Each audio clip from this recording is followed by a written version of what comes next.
மகாராஷ்டிர துணை முதலமைச்சர் அஜித் பவார் விமான விபத்தில் உயிரிழந்த சம்பவம் தொடர்பாக சந்தேகத்தை கிளப்பியுள்ள மேற்குவங்க முதலமைச்சர் மம்தா பானர்ஜி உச்சநீதிமன்றத்தின் மேற்பார்வையின் கீழ் விசாரணை தேவை என்றும் வலியுறுத்தியுள்ளார்.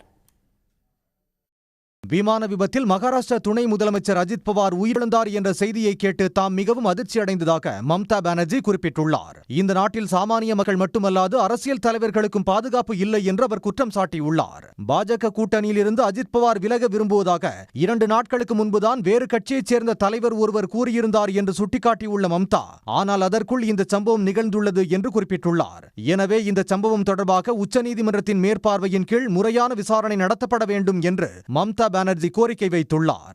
I'm really shocked to see the news. There is no safety and security of the people of this country. Even the political leaders, I do not know what is the fate of the opposition political parties, but he was very much with the ruling party.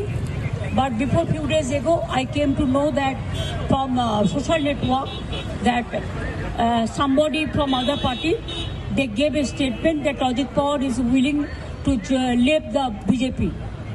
And now what happened today, I need proper investigation under the supervision of Supreme Court. Only we have the trust on Supreme Court, no other agency. All the agencies are being totally purchased. And really it's a great loss for the country. Trinamool Congress எழுப்பியுள்ள ஐயத்தை போன்றே காங்கிரஸ் கட்சியும் சந்தேகத்தை கிளப்பியுள்ளது. அஜித் பவார் மரணம் தொடர்பாக விசாரணை தேவை என்று Congress MP Gaurav Gogoi வலியுறுத்தியுள்ளார். ராஷ்டிரிய ஜனதாதள நிறுவன தலைவர் லாலு பிரசாத் யாதவ், ஆம் ஆத்மி கட்சியின் மூத்த தலைவர் சஞ்சய் சிங் ஆகியோரும் அஜித் பவார் மரணத்தில் ஐயத்தை கிளப்பியுள்ளனர். உடனுக்குடன் செய்திகளை தெரிந்து கொள்ள சன் நியூஸ் பெல் ஐகானை கிளிக் பண்ணுங்க.